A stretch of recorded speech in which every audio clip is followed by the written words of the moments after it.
It's a delight to join you from Canberra. Unfortunately, I cannot be with you today as my duties as a Senator have taken me to the nation's capital. I know other speakers are intending to touch upon ESG investing. I also want to say I will stray into this area, but more through a policy lens. I will leave it to the experts to provide practical advice. Today I'm going to focus on the environment, as it is the issue du jour in the context of the economy and the financial services marketplace. I do not speak for the government. These will be personal views. The commitment to the 2050 net zero emissions target by the government was extremely politically significant for our nation. I just don't say this to you as a partisan member of the government. We now have the two parties of government, the Labor and Liberal parties, committing to the same emissions target. We are now debating, as we should, the manner in which we will reduce our emissions. In other words, the transition strategy. We have, in essence, agreed now to seek to repair the consequences of our past indifference to our planet's needs, and instead focus on her health by seeking to exist sustainably. In my view, that is a great place for Australia to be as a nation. The Prime Minister should be given great credit for bringing us to this place. It is an issue that has been a significant factor in the downfall of Prime Ministers of all political persuasions. But be under no misapprehension. As a nation, we are embarking on a journey to reshape or even reimagine capitalism.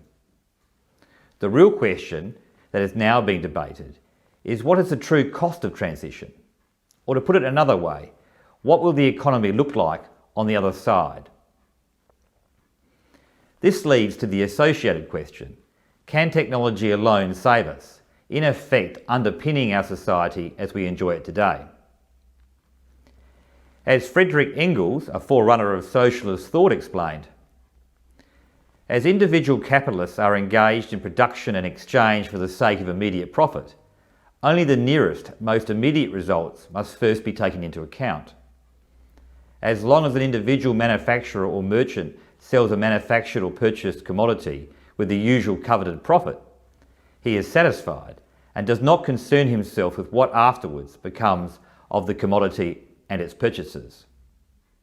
Engels rightly points out one of the weaknesses of unrestrained or unregulated capitalism. Our philosophy of civilization has damaged the planet that feeds and sustains us. We have not in the past taken into sufficient account in our economic activity our impact on the environment. Our growth model has inherent flaws, and so the policy settings of governments around the world will have to dramatically change. Henry Thoreau, in his philosophical writings, argued that value is not inherently monetary and can be found anywhere, especially in the beauty of the natural world. Therefore, one who adopts Thoreau's philosophies for beauty and value will inherently stand at odds with some of the ideals of society, especially those advocating for luxury and money. This is not to suggest that I have recently embraced a form of socialism, for that economic model has proved itself grossly inadequate, and if adopted will again not deliver the results we need to reduce emissions and save the planet. Governments have many roles. One of the most critical is leading and managing transition. This is the greatest economic transition that anyone will see since the Industrial Revolution and the decline of feudalism. A key component in this transition will be endeavouring to take great care to leave none in our community behind. Always in the mind of those of us serving in Parliament, but not so much in the commentariat. Important reading on this challenge is the UK report from its Treasury, titled Net Zero Review Final Report, Analysis Exploring the Key Issues as the UK decarbonises. Clear from this report is that in transition there will be a real risk that there will be distributional impacts on lower income families. Government policies will have to address this. The essential premise of the report is that the cost of inaction significantly outweighs the action. Thus, my starting point with the premise or philosophy of the need to protect the planet from the excesses of capitalism. Therefore, if a nation truly commits to seeking to save the planet, then governments, when using that term governments, I mean governments over time and of all political persuasions, will have to give consideration to a variety of policy initiatives or market interventions.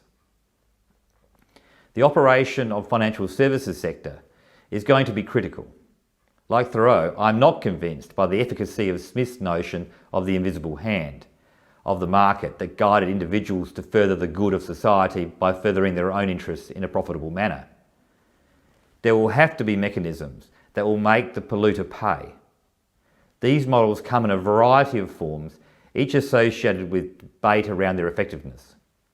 There will need to be policies that ensure the value is placed on nature.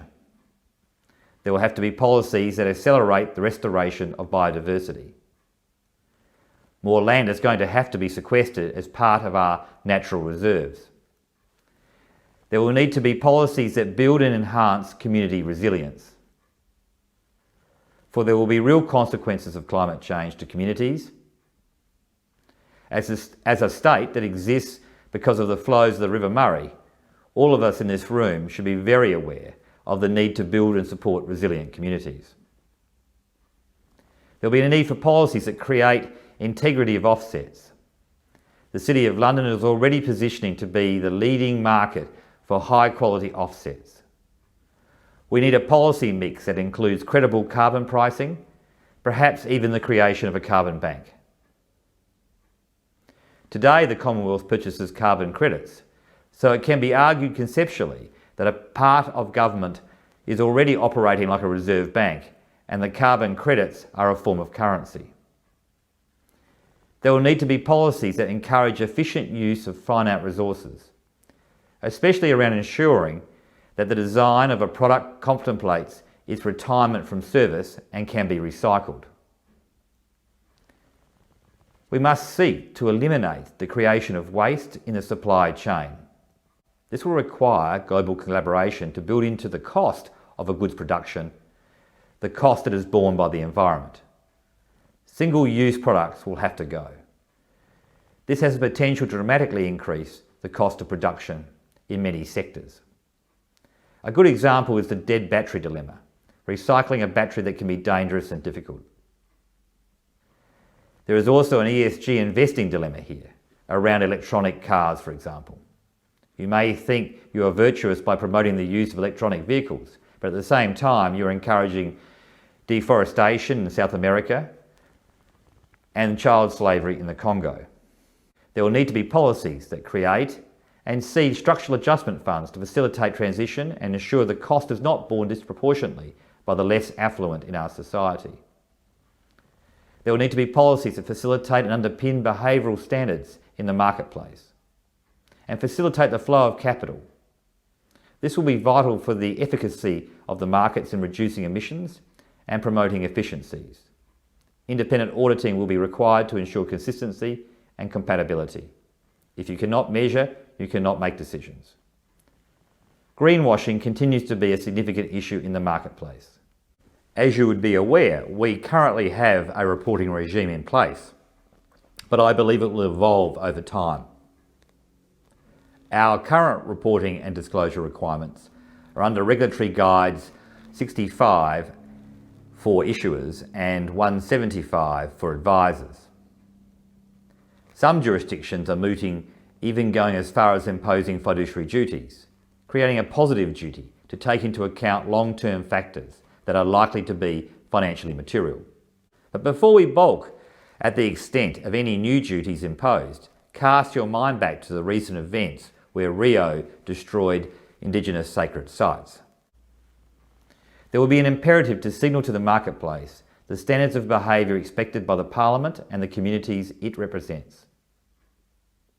There will be a growing focus on green finance. I especially draw your attention to the initiatives in the UK. They have a green finance strategy.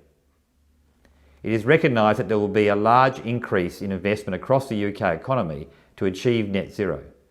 This in turn will require new financing flows. For example, from a household perspective, affordable finance will be essential for households to spread the cost of higher capital investments. I do not underestimate the complexity of ESG investing today or in the medium term. There is always the pressure to produce acceptable returns, and there are the inevitable ethical concerns and trade-offs. There is a widely expressed view that ESG investing can be channeled to support the broader objectives of our society, but it remains unresolved whether it is the best measure or market mechanism to value nature.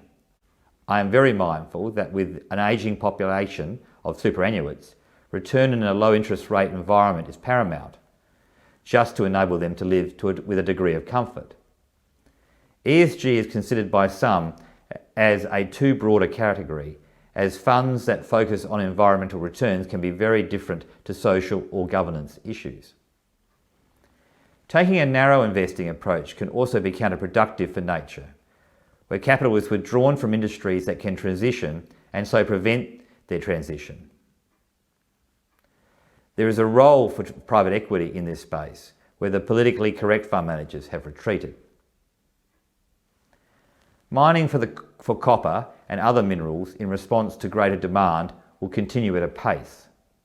This in turn risks an even greater disconnection between economic growth that produces lasting value from unsustainable resource consumption and harmful pollution.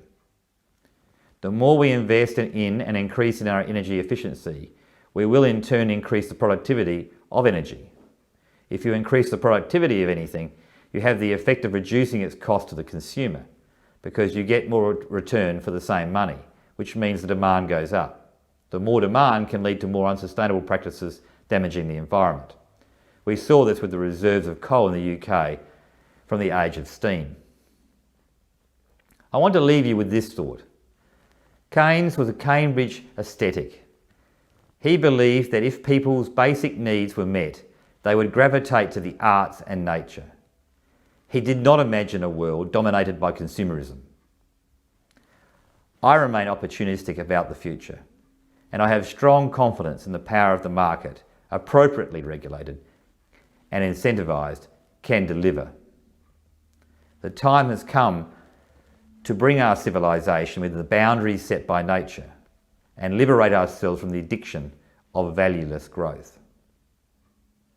For you in the financial services sector, you will be at the very vortex of the change. Thank you for listening, and I wish you all the best for the conference.